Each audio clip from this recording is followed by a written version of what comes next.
خذ الميكروفون يا فهد. بسم الله.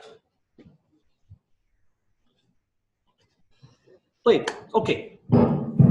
طيب بسم الله الرحمن الرحيم. فهد, this is a 36-year-old female. She presented to the ER after 45 days postpartum for her fifth baby. Otherwise, she's healthy.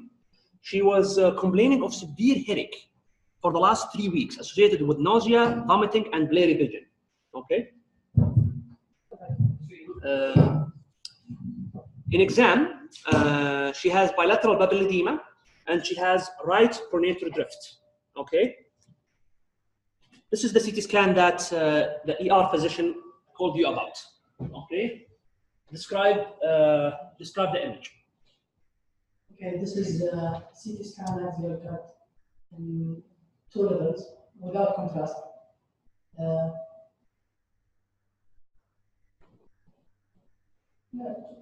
Mainly it's showing midline shift to the right side with significant mass effect. I can't see any vasogenic edema. It's mainly midline shift to the right side with the facing of the lateral ventricles. Okay. There is almost an extra-axial lesion. Okay. Okay. So you think this is a delineation here? Yeah, from here all the way here, to here. Yeah. Okay. What else in addition to the mass effect and the midline shift? Anything to the ventricles? Yeah, there is a facing to the lateral ventricle. Okay. Are the ventricles are small or are they large? There is a facing and compression of the foramen row causing hydrocephalus. Okay. So does this patient have high ICP from this image? Yeah, sure. Okay. So the ER physician called you. This is the patient in the ER. He says 15 up to 15. This is their finding. What are you going to do? First, we need to admit the patient. Okay. And start her on dexamethasone. Okay. Loading dose, then with 4K6. So this is very important. So first of all, this is not a straightforward case. This patient could die in a second. There's extreme high ICP. This lady, she just basically at the edge to crash from GCS 15 to death. Postpartum. Okay. All right. So admit the patient. You start with dexamethasone. What else? And you stabilize the patient when continuous vital monitoring. Okay. Better to be the ICU or in the HDU if you have it. Okay. What investigation you want to do? We'll investigate. We'll do MRI. Okay. How soon you can do the MRI? As soon as possible. Okay. Like in the same day? Yeah. Okay. Would you take the patient with MRI or without MRI to the OR? The patient is stable. You can do the MRI first. But you will do it as soon as possible. As soon as possible. Okay. So I'll show you the MRI. Okay. So this is the MRI. This is the T1 contrast. Okay. And this is the T2 contrast and coronal T1. Okay. So tell me what do you see? This is an MRI with coronal and axial cuts with contrast, showing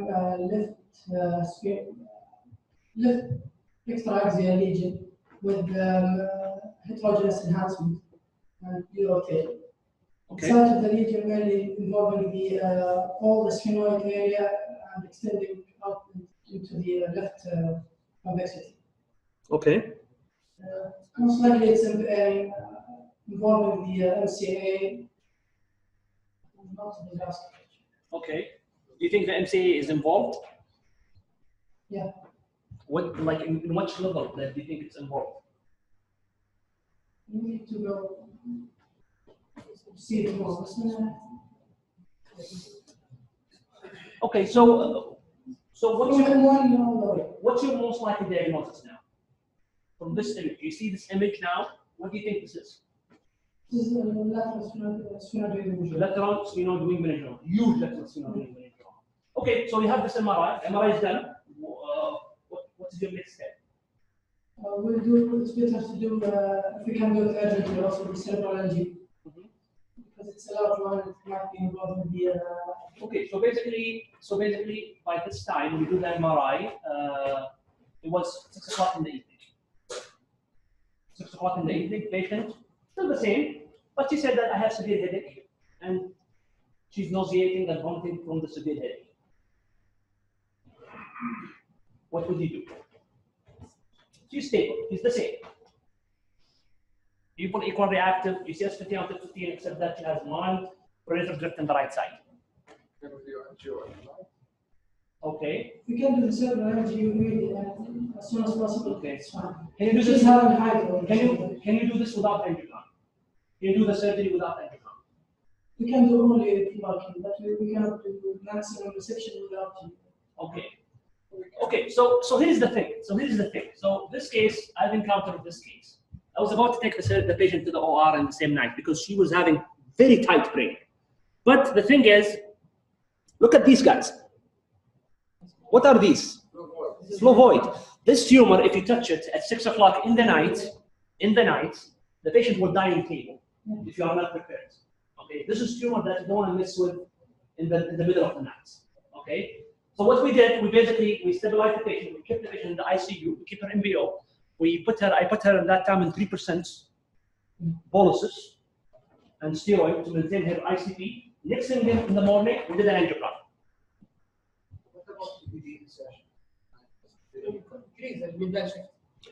EVD, like if I need an EVD, I'll take her to the OR regardless. Like because EVD, if you do it with such tight brain, it can increase the midline shifts. Okay, so this is the angiogram. This is the ICA injection, and this is the ECA injection. Can you comment on it, yeah, Fahad? Okay, on the left ICA injection, the flash mainly at the side of the MCA. Okay. Most likely the. So first of all, what is this visit? This is the ICA. The camera scene. Okay. Okay, so no, this is the MCA. this is basically the external carotid artery injection. Okay. This is basically the middle meningeal artery. Have you seen the middle meningeal artery this size? This looks like an MCA. How big it is.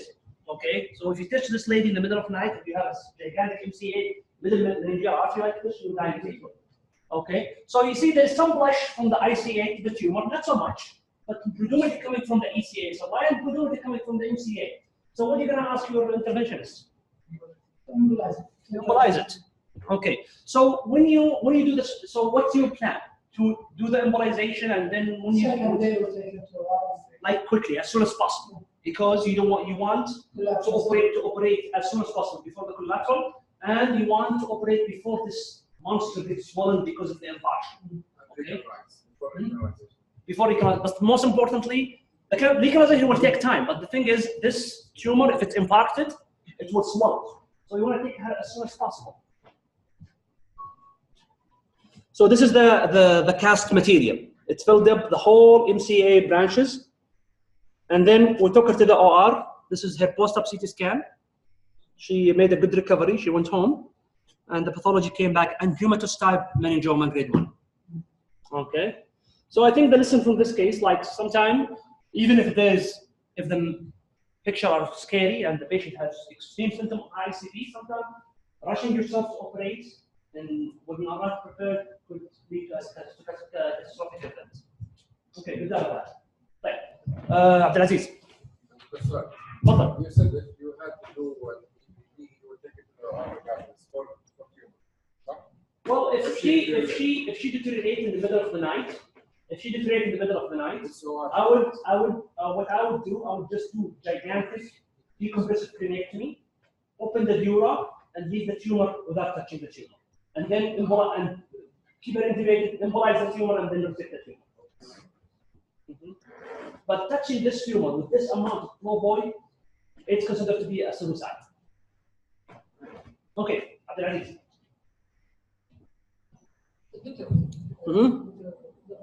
What? Vascular said, go there and just clip the within his artery. why clip them? You cannot reach the middle meningeal artery. In order to reach the middle meningeal artery, you need to remove the bone, and it will bleed at that time.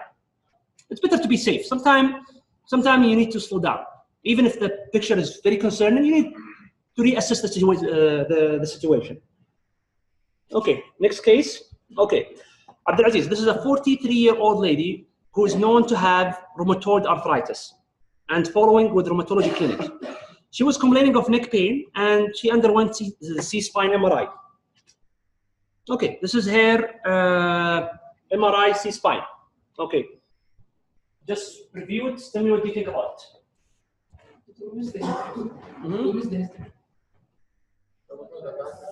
أنا مرة ما أعيدها. Okay, 43-year-old, known to have rheumatoid arthritis, have follow-up with rheumatology clinic. She was complaining of neck pain and she underwent C-spine MRI. Okay, this is her C-spine MRI. So this is a side of T2 spine MRI showing significant, almost all brainstem in the same picture. So in regards to the patient complaint, you can see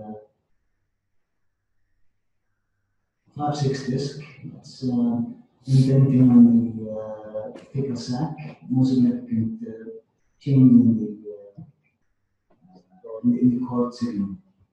However, superiorly, I think there is a lesion that's related to the clivus.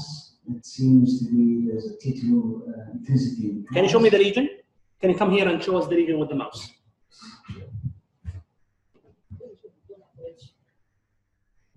So the clivus here seems to be filled up with the lesion, and there is also a mass that's in front of the clivus, in the retropharyngeal space. Okay.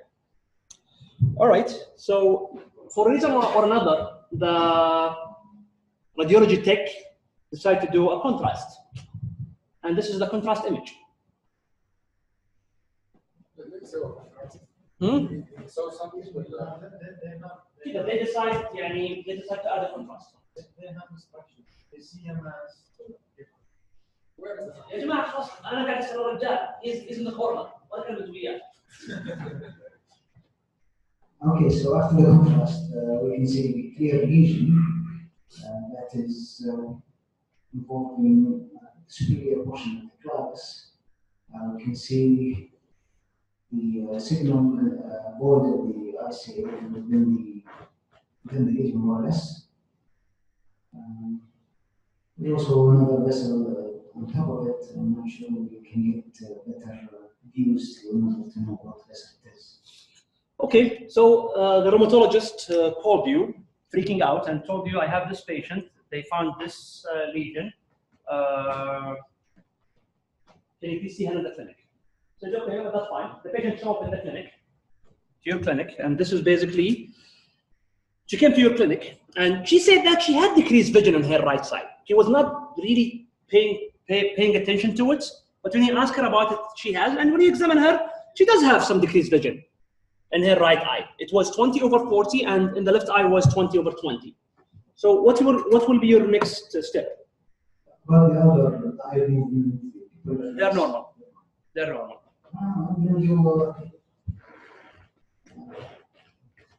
You do fundus exam. She has no ability. So we have no proper MRI brain, so we'll do that.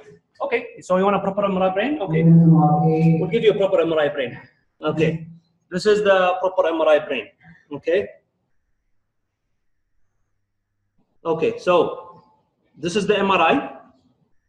Okay, so Okay, so here this is axial contrast, axial T2, and also we have coronal and sagittal contrast. So describe the lesion and tell me what's your most likely diagnosis.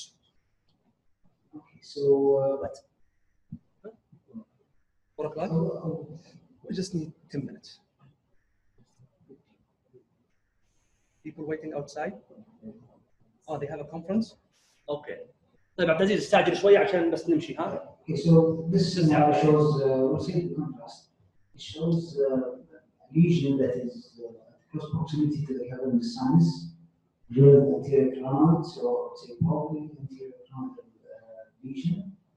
Okay. Okay. meningioma. So you think this is most likely anterior clinoidal meningioma? Yes. Okay, you're right. You're absolutely right. So okay, so what are you gonna do for the patient? Well, in this case, well, she's asymptomatic. However, the Well, reason she's is- not really asymptomatic. She said she's 43. She's 43. She's young, and she has some decreased vision. We examine her, there's some decreased vision. But your dad's young. Yeah, there seems to be. You see here, this is the optic nerve. This is the chiasm. There is some compression on the optic nerve. Okay. So my point is, watching this is not a good idea. Yes. Okay. She's young. She has some decreased vision, although it was discovered incidentally. Even let's say that she does not have vision, like her vision is normal. There is compression on the optic nerve. I think you should give the patient the option of resecting it up front, because if this monster gets bigger, it's going to be difficult to be removed. Okay, so what investigation you want to do? Angiographic surgery. Okay, so this is basically the CTA.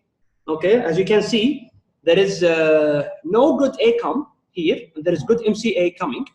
Okay, just for the sake of time. So, okay, so what is this investigation called? Don't tell me angiogram. I need to be more specific. It's EP.